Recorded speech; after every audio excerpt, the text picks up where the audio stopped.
आजकल इम्तिहान objective type के होते हैं। उसमें प्रश्न इस प्रकार के होते हैं जिसका एक ही आंसर सही होता है। 4 विकल्प दिए जाते हैं। उनमें से एक प्रश्न है कि भारत की संविधान सभा का प्रथम अध्यक्ष कौन था। इस प्रश्न का सही उत्तर है डॉक्टर राजेंद्र प्रसाद। परंतु यूपी के एक एग्ज़ाम में इसका सही आंसर उन्होंने दिया डॉक्टर सच्चिदानंद सिन्हा। जिन बच्चों ने सही आंसर दिया उनको नंबर नहीं मिले, तो उन्होंने आजकल एक बहुत अच्छी चीज़ हो गई है, objective type of question answers जो हैं वो डिस्प्ले कर दिए जाते हैं। आपका खुद का जो आपने आंसर दिया है वो भी उनकी वेबसाइट पे मिल जाता है, और जो मॉडल आंसर्स हैं जिनके आधार पर आपके प्रश्नों को चेक किया गया है वो भी डिस्प्ले कर दिया जाता है। तो वहाँ के बहुत से बच्चों ने चेक किया तो उन्हें मालूम चला कि ये उन्होंने गलत आंसर दिया हुआ है, जो कि ऑथेंटिक बुक्स में से के अनुसार भी सही नहीं है, और ये एक ऐतिहासिक तथ्य है, हर व्यक्ति को मालूम है। कोई भी ऑथेंटिक बुक्स में अपन चेक करें तो उसका सही आंसर डॉक्टर राजेंद्र प्रसाद आएगा, ना कि डॉक्टर सच्चिदानंद सिन्हा। ऐसी परिस्थिति में बच्चों ने हाई कोर्ट में की शरण ली, और हाई कोर्ट ने इसमें और भी इस प्रकार की कई त्रुटियां थी जिसमें एक ही सही प्रश्न हो सकता है, एक ही सही उत्तर हो सकता है, और बच्चों ने सही उत्तर दिया परंतु मॉडल आंसर्स बनाने में उनकी त्रुटि हो गई। तो इलाहाबाद हाई कोर्ट ने निर्णय दिया कि सभी प्रश्न जो हैं वो एक पैनल ऑफ एक्सपर्ट्स को रेफ़र हों, सभी प्रश्न जो विवादित हैं एक पैनल ऑफ एक्सपर्ट्स को रेफ़र हो और वो डिसाइड करें कि सही आंसर क्या है, गलत आंसर क्या है। ये जजमेंट इलाहाबाद हाई कोर्ट की है और बहुत ही बेहतरीन जजमेंट मैं बोलूँगा, और जजमेंट का नाम है Rishabh Mishra versus state of UP. अब ये मध्य प्रदेश हाई कोर्ट की जजमेंट नहीं है। मध्य प्रदेश में भी ऐसे बहुत से स्टूडेंट्स हैं जिनको मैंने देखा इस प्रकार का ग्रीवेंस है। मध्य प्रदेश हाई कोर्ट का एक के बाद एक जजमेंट आया कि सही प्रश्न क्या है, गलत प्रश्न क्या है, ये एक्सपर्ट्स ने डिसाइड किया हुआ है, हम इसमें इंटरफियर नहीं करेंगे।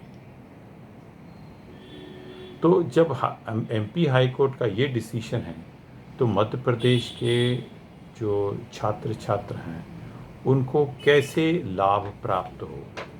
इसमें अपन भारत का सर्वोच्च न्यायालय सुप्रीम कोर्ट ऑफ इंडिया नई दिल्ली में है। नई दिल्ली के सुप्रीम कोर्ट द्वारा दिए गए निर्णय सभी पर लागू होंगे। इसमें से एक निर्णय है, ये इसका नाम है high court of Tripura versus Tirtha Sarathi Mukherjee 2019 volume 16 SCC page 663। ये जो जजमेंट है, इस जजमेंट के मैं कुछ पैराज आपको पढ़ के सुनाता हूँ, अंग्रेज़ी में हैं, जो कि इस प्रकार के प्रकरण को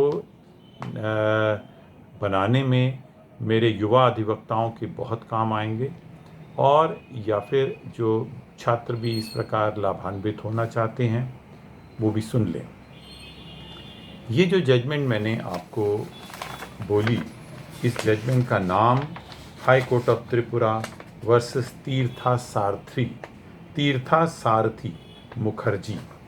इस जजमेंट के पैरा 20 में मैं पढ़ूंगा। The question however arises whether even if there is no legal right to demand revaluation as of right, could there arise circumstances which leave the court in any doubt at all? A grave injustice may be occasioned to a writ applicant in certain circumstances. The case may arise where even though there is no provision for revaluation, it turns out that Despite giving the correct answer, no marks were awarded. No doubt, this must be confined to a case where there is no dispute about the correctness of the answer. Further, if there is any doubt, the doubt should be resolved in favor of the examining body rather than in favor of the candidate. थोड़ी देर बाद फिर लिखा है para 21 में, should the second circumstance be demonstrated to be present before the writ court, can the writ court become helpless despite the vast reservoir of power which it possesses? इसका answer उन्होंने no दिया.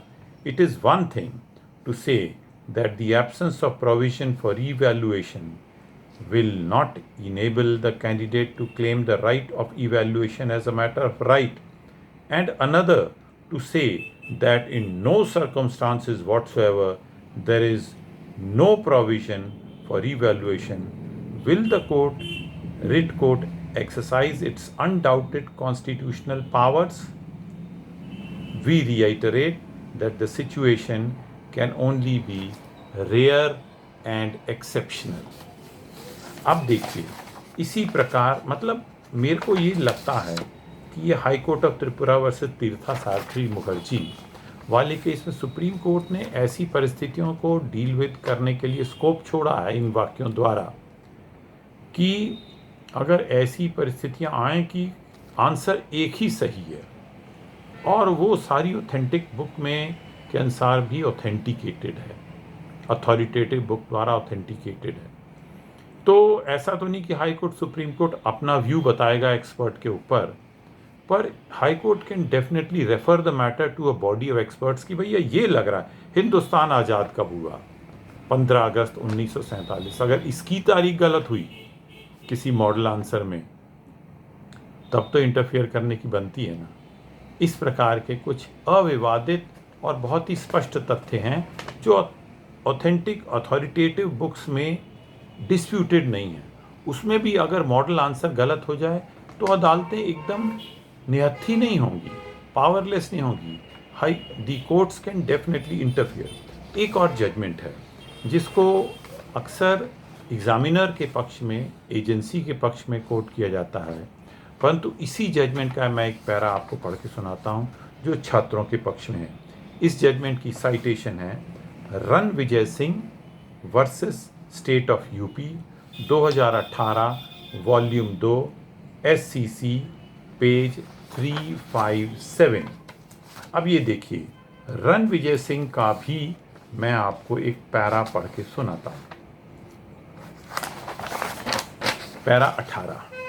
A complete hands-off or no interference approach was neither suggested in Mukesh Thakur nor has it been suggested in any other decision of this court.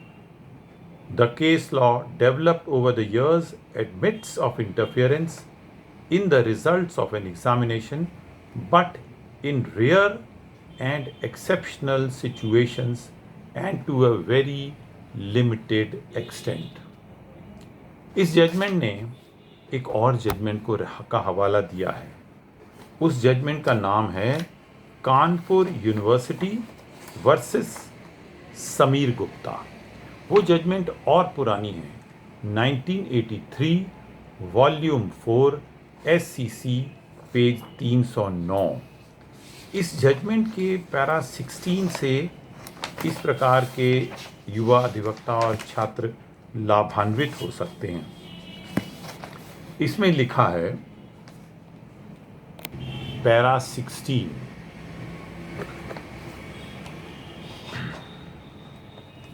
Shri Kakhar, who appears on behalf of the university, contended that no challenge should be allowed to be made to the correctness of a key answer unless on the face of it is wrong. We agree that the key answer should be assumed to be correct unless it is proved to be wrong, and that it should not be held to be wrong by an inferential process of reasoning or by a process of rationalization. It must be clearly demonstrated to be wrong. That is to say, it must be such as no reasonable body of men well versed in the particular subject would regard as correct. The contention of the university is falsified in this case by a large number of acknowledged textbooks which are commonly read by students in UP. Those textbooks leave no room for doubt that the answer given by the students is correct and the key answer is incorrect. Look at the extent of interference granted by the Supreme Court in this case. This is a very good case. It still holds the ground, Samir Gupta. It has not been set aside.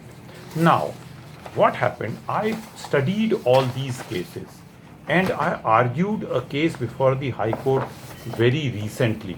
वो भी आपको बता देता हूँ, आपको समझ आना चाहिए कि क्यों आदमी हारता है.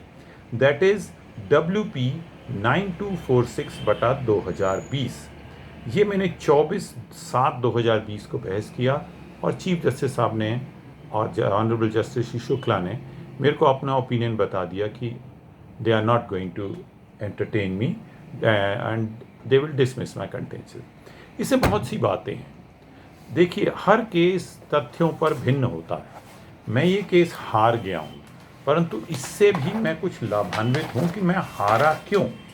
इस प्रकरण में जो मैंने मुख्य बात ध्यान दी वो ये थी कि जो पिटिशनर था वो काफ़ी विलंब के बाद हाई कोर्ट आया.